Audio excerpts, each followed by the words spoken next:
So this is how we make chapatis, and we have our own recipe that we do. Although the other section we haven't recorded with our video, but this is how we are going to make the chapatis. Okay.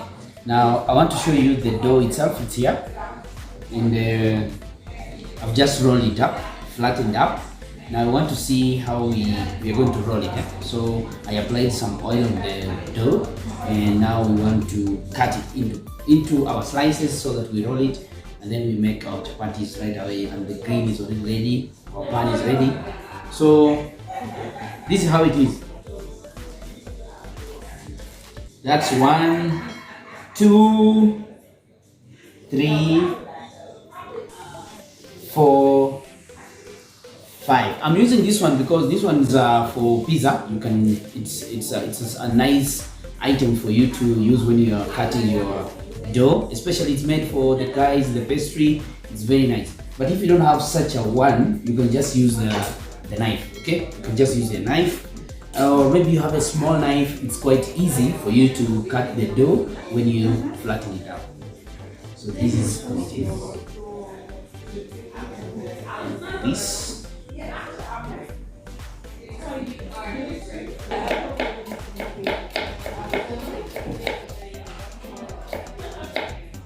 So this is, it's going to be one chapati as you roll it.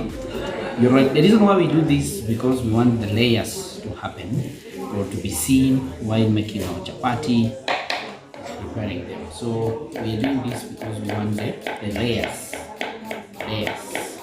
I'll show you the end result, so don't worry, okay? You hear me, cameraman?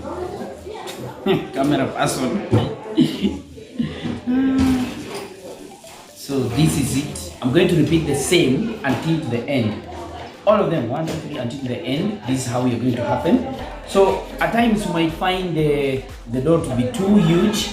You have to reduce. Of course, you need to know your size, the size of chapati you want. So don't make too heavy for you until you find the chapati is too big for yourself. So it has to be something nice and small. Not too small, not too big, but depends with the people you're preparing also too. Take for example, if you're making for like those people who know they eat and the lovers of chapati, they just need a small size. We have those who like the small size, we have those who want a big one. So it depends. But for me, I love the medium one. It's always nice. I'll repeat the same to all of them, okay? 1, 2, 3, 4 until I finish. You repeat the same process until the end. Okay, now this is our chapati rolls. I've already rolled all of them. Now they are here, as you can see. And this is one of the first chapati we want to make, okay? Now I'll use our rolling pin, which is going to make our chapati bread. And as you can see, there are people who can use the stick, these, or if you don't have this, I used to see my mother using a bottle, the one for soda. So it's a kind of which can come in hand when you don't have the rolling pin. But there are different types. We have the bigger ones, we have the smaller ones. But if you can't afford this, you can use. There's even one time I used this one. Let me show you this one. But this one is the best because it's going to make your chapati roll like this. Bazu, where are you?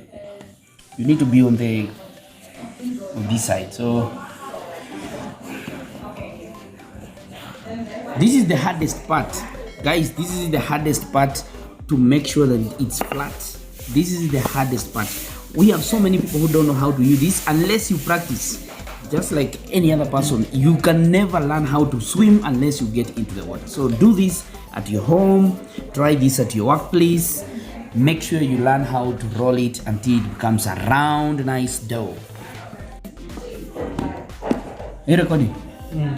So this is the hardest part. If you can make a good, nice chapati round like this, then you know you are qualified now. You see, like this one here. So you see the layers, the ones we did earlier before. You see the layers coming in. Leave alone this one. This one is mine. So you can make yours. You can make yours. So this is what we are starting with. Okay,